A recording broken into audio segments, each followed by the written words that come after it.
আজকে আমরা আবারও কাচ্চি রাঁধতেছি।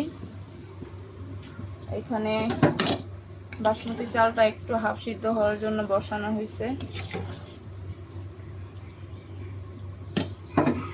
আর আরেক পাশে খাসির মাংসটা কষাইতেছি। খাসির মাংসটা প্রায় 2 কেজির মতো নেওয়া হয়েছে, আর চালটা 1 কেজি বা তার একটু বেশি হবে। দেখি কেমন হয়। আর কাচ্চিতে আলু ছাড়া তো ইনকমপ্লিট, এই জন্য আলু দেওয়া হয়েছে। এখানে বাসমতি চালটা 80% মতো সিদ্ধ করব, বাকি 20% দমের মধ্যে হয়ে যাবে। অনেকটা প্রায় হয়ে আসছে। পানির মধ্যে মশলা, তেল, লবণ দিয়ে দিয়েছিলাম যাতে চালটা ঝরঝরা সুন্দর একটা ফ্লেভার আসে।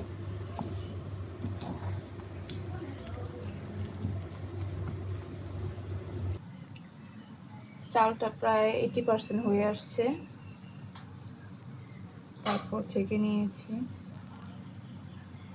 এটাকে এখন একটু ঠান্ডা করে তারপর দম দিতে হবে। এখন চালটা দিয়ে দিব। আমি কিছু মাংস উঠায় নিতেছি যাতে সাজায় ভালো মতো দেওয়া যায়। চালের মাঝে রাইসটা দিয়ে তারপর অর্ধেকের মাঝে আবার বাকিটা দিয়ে দিব। মাংসের উপরে রাইসটা দিয়ে দিলাম, তারপর এখন আবার মাংসটা দিয়ে দিব যাতে একদম পারলে। তারপর এই রাইসটার উপরে আবার বাকি মাংসটুকু দিয়ে দিব।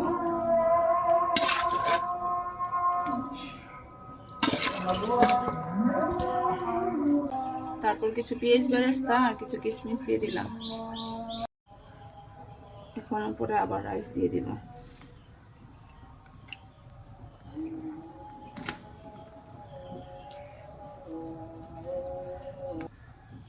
তারপর উপরে রাইসটা দিয়ে দিলাম। তারপর এখানে দুধ আর জাফরান মিক্স করা এটা ছড়িয়ে দিয়ে দিব।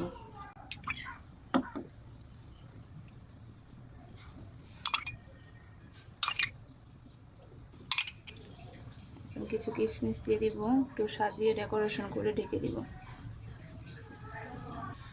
তারপর দিয়ে দিব কিছু পেঁয়াজ বেরেস্তা।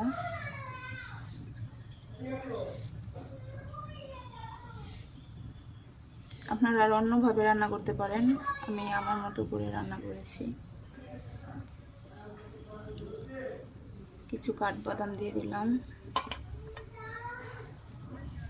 পেস্তা বাদাম দিয়ে দিলাম।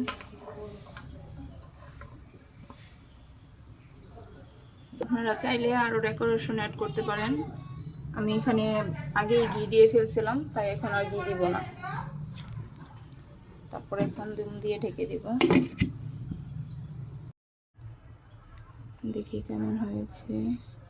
মাশাআল্লাহ মাশাআল্লাহ, আমাদের কাচ্চি রেডি। দেখি এখন। মাশাআল্লাহ, আমাদের কাচ্চি রেডি। অনেক সুন্দর একটা স্মেল আসছে। সবার জন্য এত বেশি করে রান্না করছি, এখন নাড়াচাড়া দিতে পারতেছি না। মাশাআল্লাহ, একদম দোকানের মতো পারফেক্ট কালার আসছে, অনেক সুন্দর আসছে। কেমন হয়েছে সবাই জানাবেন। অনেক সুন্দর কালার আসছে, মাশাআল্লাহ, একদম রেস্টুরেন্টের মতো কাচ্চি বিরিয়ানিটা হয়েছে। বিরিয়ানি কমপ্লিট হওয়ার পর একটু ডেকোরেশন করে নিলাম সুন্দর করে। কেমন হয়েছে সবাই জানাবেন।